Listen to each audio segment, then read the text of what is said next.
Peggy 16. Sega. Total War combines turn-based strategy gaming with stunning real-time battles.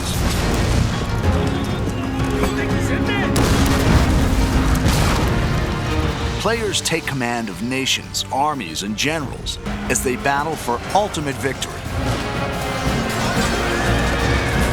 With breathtaking detail and unparalleled historical accuracy, Total War allows the player to recreate and change the course of history.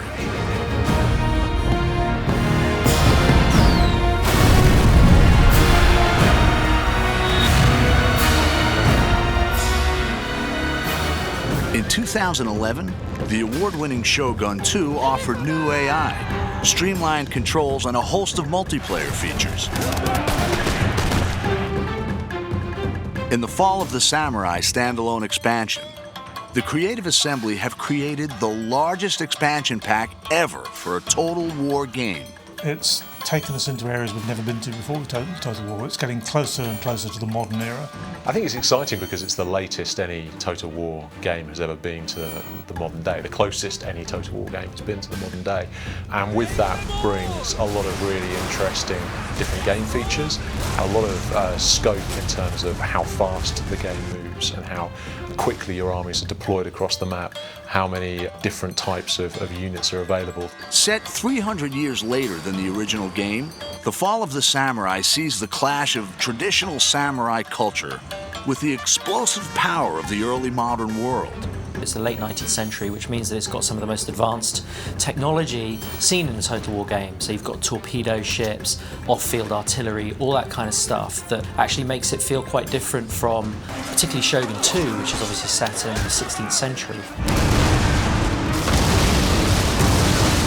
This industrial age is the most recent period ever covered in a Total War game, offering new game mechanics to please and challenge fans.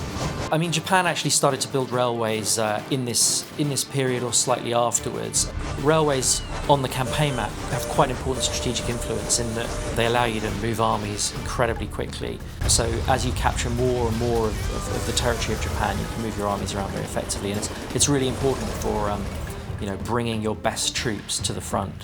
Fall of the Samurai doesn't require the original Shogun 2 game, and easy-to-follow tutorials will show new players how to command the action.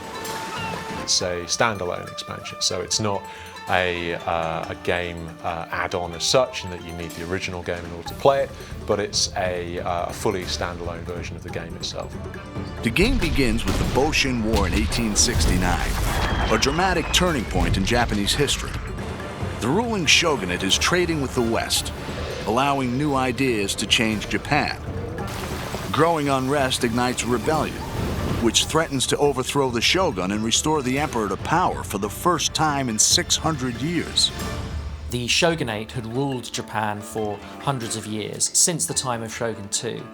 But people were getting more and more agitated as the shogunate kind of opened up Japan to foreign influence. And so there was a movement called Revere the Emperor, Expel the Barbarians. And it eventually sort of boiled up into full-blown rebellion where whole domains rise up and try and overthrow the shogunate. The player chooses a clan and decides whether to remain loyal to the shogun or to fight for the emperor.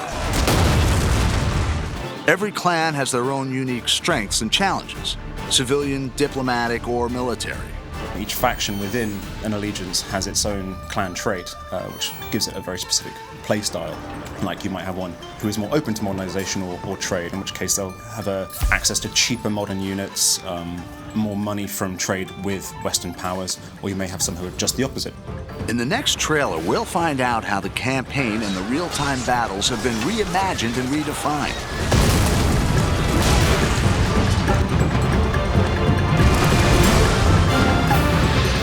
Fall of the Samurai is a whole new experience and an ambitious entry into the Total War series.